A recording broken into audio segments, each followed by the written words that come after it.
Hey guys, Mulligan here, and welcome to the final part of my Omens of the Past card review.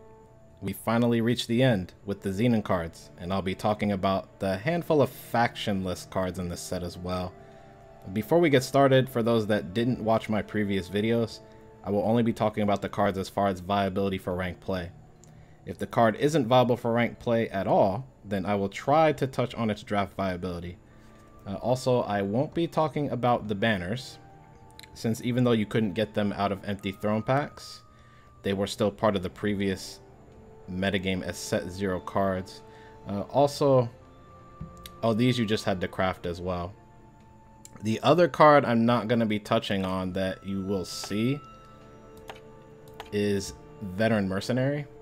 It is listed as an Omens of the Past card, but this was a promo that came along with a previous patch that has been in the metagame for quite some time now.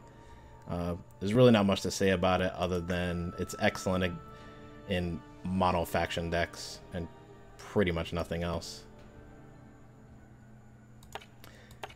But let's go ahead and jump into it. The first card I'm going to talk about is Blister Sting Wasp, a 2-power 1/3 unit requiring 1 time and 1 shadow influence to play. It has flying and deadly. I admit I overlooked this card because it just seemed like a modest 2-drop, even with the flying and deadly. I didn't think any actual constructed deck would want this. However, I've really come around to it. I still don't want to call this a core card in something like Xenan Control, but this gives Xenan an early game option to respect aggro decks. It's a pretty good unit in that type of deck. Outside of control and killer decks, I doubt this goes into anything else for constructed. In draft, this is pretty solid as well. I wouldn't call it a snap pick, but it's a consideration every time you see it in a pack and you're in time or shadow.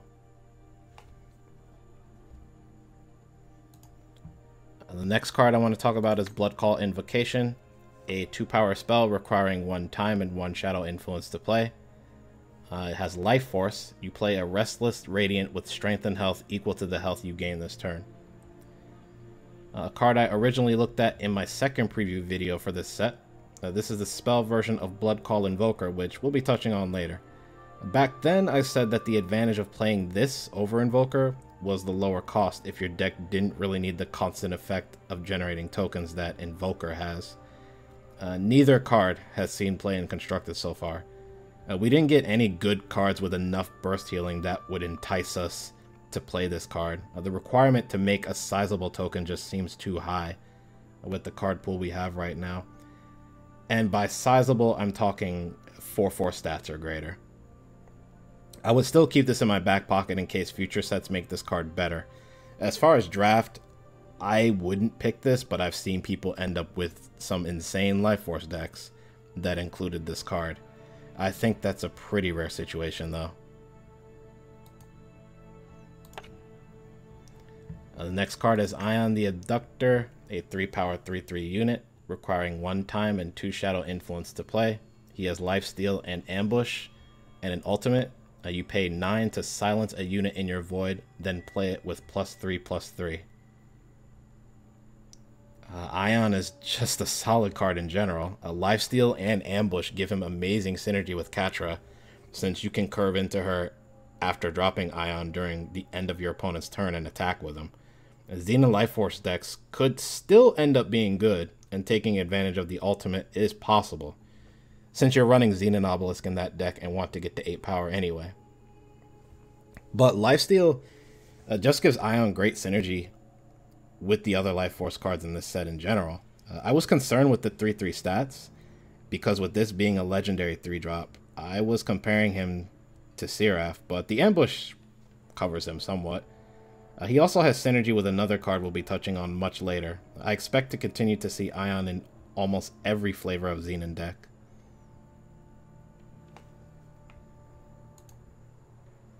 The next card is Shadowlands Bonepicker, a 3-power 3/3 unit requiring 1 time and 1 shadow influence to play. You may pay 5 to give Shadowlands Bonepicker +2/+1. A pretty solid dinosaur. I'm still waiting for someone to come up with a good dinosaur deck running this card. It will probably run Evelina and a bunch of explorers too. Anyway, the power sync is nice. Although it seems to fit better in draft than it does in constructed. I'm pretty sure you would use this ability much later in the game in constructed, since dinosaur decks typically have stuff to do up until turn 7 and maybe beyond that. As you can imagine, this seeing play will depend on if there's a good dinosaur build with shadow and constructed. If nothing else, this is a good pick in draft, especially if you're short on 3-drops. The next card is Vara's Choice, a 3-power spell requiring 1 time and 1 shadow influence to play. You may either silence an enemy unit and put it into its owner's hand, or silence a unit in the enemy player's hand and they discard it. Very underrated when it comes to the other choice cards in my opinion. However, I still think Islands and Caleb's Choice are better than this, so Vara sits squarely in the middle. A lot of people think this is strictly a sideboard card for tournaments. Maybe they're right, but I've had pretty good success with this in Xenan Control as a 2 or 3 of. 4 copies of this in any deck is definitely suicide though. The discard option is the more powerful of the two in my opinion, but it's less consistent and it's pretty bad against aggro, with the bounce option being the opposite. More consistent, better versus aggro decks, but overall less powerful versus everything else. I think the card is better in constructed than people give it credit for. I think it's worth a few slots in some decks.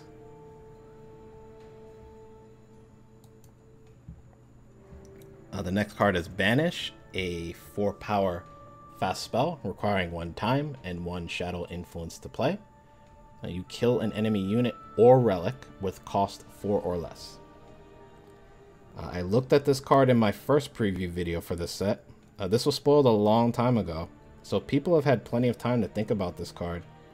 I said in my preview video that this would find a home in control decks running time and shadow as a 1 or 2 of, and for the most part that has been the case. It has complemented Deathstrike in my Xenan Control builds, but there are 3-color decks like Dark Combrei variants that are running this card, along with Slay or Vanquish depending on what players have fancied. I really wish this would hit some of the other powerful relics we've seen, like Knucklebones, but nailing stuff like Xenan Obelisk or Crystalline Chalice is good enough. It's been a solid card so far in Constructed, and I'd pick this up in Draft as well. It's not amazing removal, but it's good removal. The next card is Catra the Devoted, a 4-power 3/3 unit requiring 2 time and 2 shadow influence to play. She has Life Force. When you gain health, your units get +1/+1. A card I originally looked at in my 3rd preview video for this set. Next to Ion, I would say that Catra has had the most impact of all the Xenan cards so far in Constructed. She is basically a requirement in Xenan Life Force decks since she snowballs the game very hard if not answered, and you have a decent board, which you usually do in that deck. There aren't any other decks she really belongs in, other than unit heavy ones, whether they are aggro or mid-range. She's a solid card though, and I expect her to continue to see play, as long as those decks have some viability. And I feel we have yet to see those decks get optimized so far. The next card is Xenan Augury,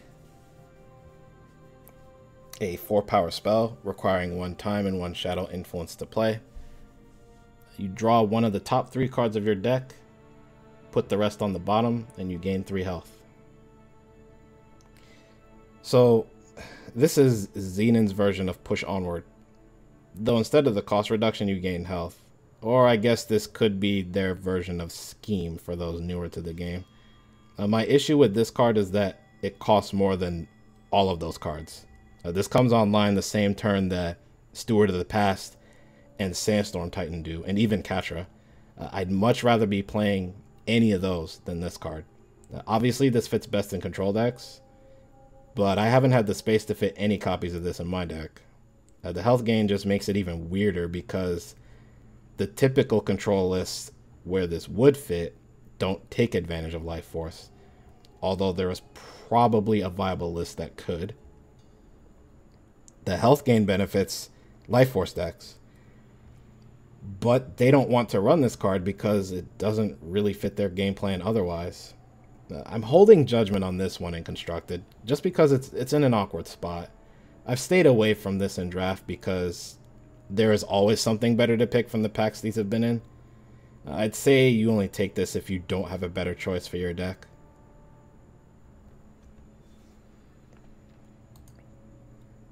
The next card is Xenan Cupbearer, a 4-power 2/4 unit requiring 1 time and 1 shadow influence to play. He has Lifesteal. Unplayable and Constructed because we have cards named Steward of the Past and Sandstorm Titan. Also, Life Force decks where this would fit would rather play Katra on turn 4, who is the heart of that deck. In Draft, this is pretty solid. It's definitely been an annoying card for me to face. It obviously gets better if you manage to draft Life Force cards, but it's still pretty solid otherwise. And the next card is Bloodcall Invoker, a 5-power 3/5 unit requiring 1 time and 1 shadow influence to play. He has Life Force. At the end of your turn, play a Restless Radiant with strength and health equal to the health you gain this turn. This was the very first card spoiled that introduced the Life Force mechanic, and I looked at it in my first preview video. There were a lot of ideas on how to build around this card at the time. Unfortunately, none of them have panned out and constructed so far. I think the biggest issue facing Invoker is you would typically take advantage of this effect around the same time Praxis midrange blows the top off of the game, and any interaction with Life Force you do just doesn't quite measure up to dropping a Heart of the Vault into play and likely killing something immediately. Instances of health gain have been better than amount of health gained when it comes to Life Force so far, which isn't surprising. I still think this is a solid card in its own right, so I hope to see it in Constructed at some point. I've seen this do work in Draft, but again, that depends on how well you drafted health gain, which still doesn't seem consistent to me.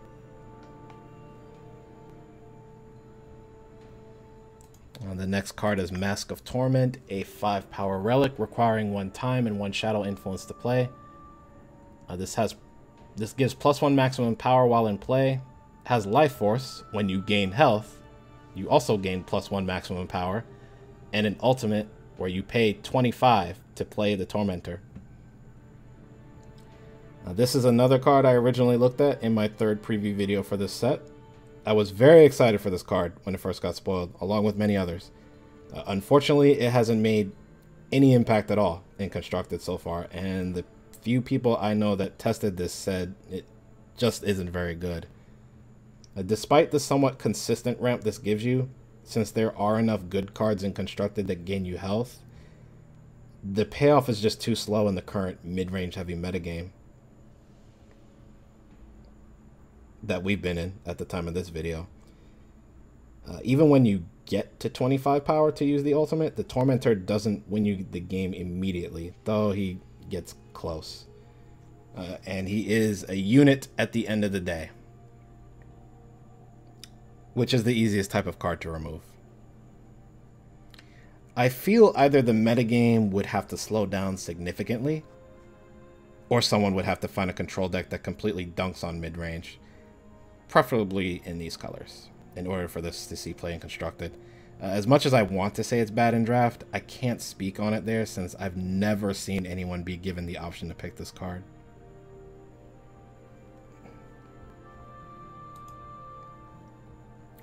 Next is Champion of Mystery, a 6-power 7/7 unit requiring 1 time and 1 shadow influence to play. When you have 6-time influence, when Champion of Mystery hits the enemy player, draw a card. And if you have 6 shadow influence, Champion of Mystery is unblockable. Universally, it seems like everyone thinks this card is good. A 6-power 7/7 with 2 good abilities that complement each other. Nothing to complain about as far as the card itself. Where people have differing opinions, though, is what decks this champion fits in. I myself originally thought this was clearly for Xenan mid-range decks, and that he doesn't fit in Xenan control. Many others have felt the same way as well. However, some have tested this in their Xenan control decks and raved about how good he is there as well. He is definitely on my radar for control decks, and it's something I eventually want to test out depending on how the meta shapes. A solid constructed card, regardless of what happens, and a bomb in draft as well.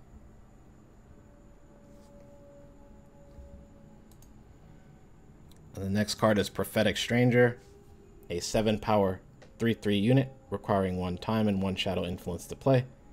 While this is in play, strangers have +3/+3. Personally, I like the Stranger. +3/+3 is huge for Stranger decks. I actually like this better than Battle Tested Stranger when I talked about that card.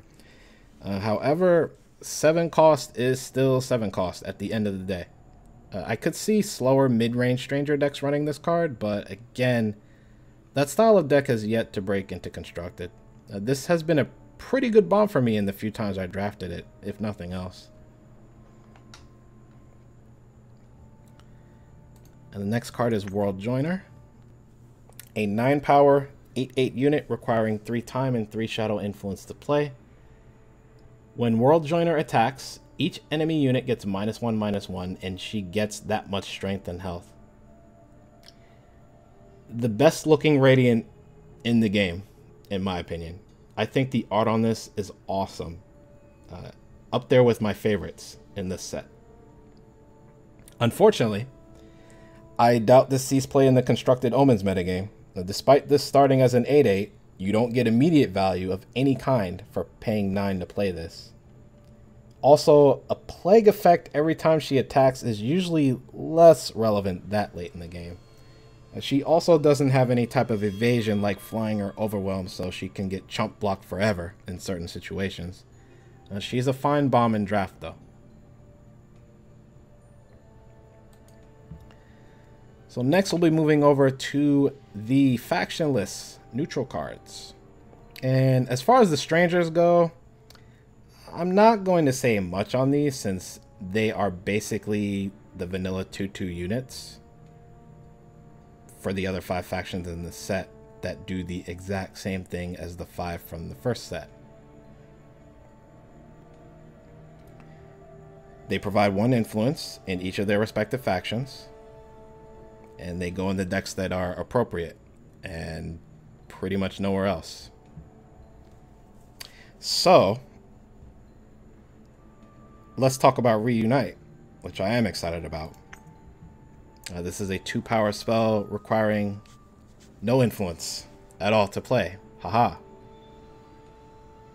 You draw a stranger of your choice from your deck. I can't see this not being a staple in stranger decks. This is a very powerful tutor effect for them. There really isn't much else to say. It's absolutely constructive viable if strangers ever become viable in the format.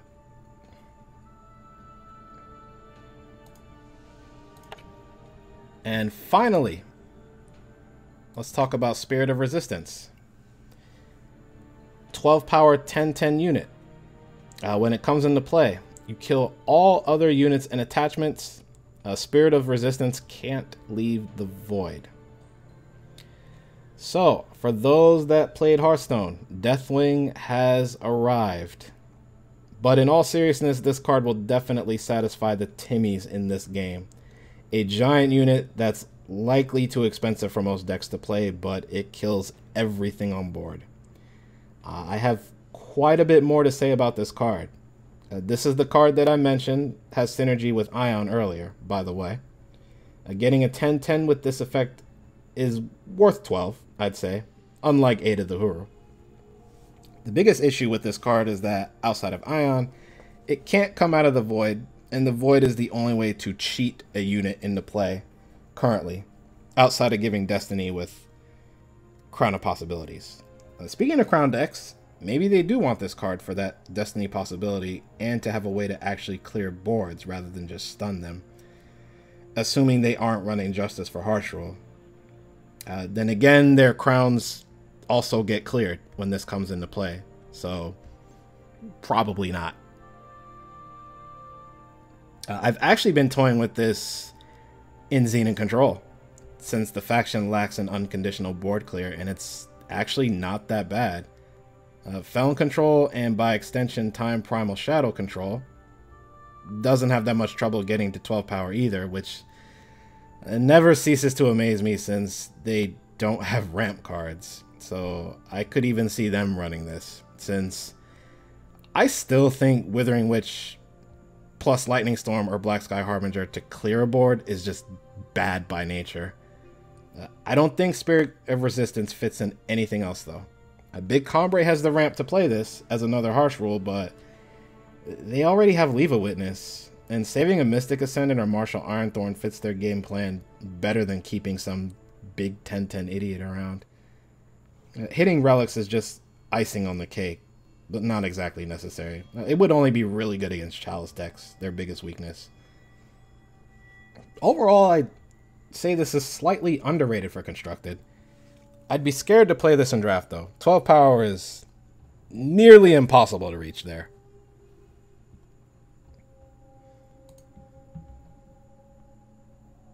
And with that, we are done with the Xenan and colorless cards. And that is it for the set review. We finally made it. For those that stuck around to the end, thanks so much for listening to my thoughts on these. And a big thank you to those that have checked out all my set review videos. Hopefully you enjoyed the content. If you did, feel free to like the video. And if you want to check out more Eternal content, feel free to look around my channel. Definitely check out the other videos that are part of the set review as well if you missed them. The set review is finished, but there's more content that's on the way. So if you don't want to miss future videos, consider subscribing to the channel as well. Anyway, thanks again for taking time out of your day to watch this, and I'll see you all soon. Take care.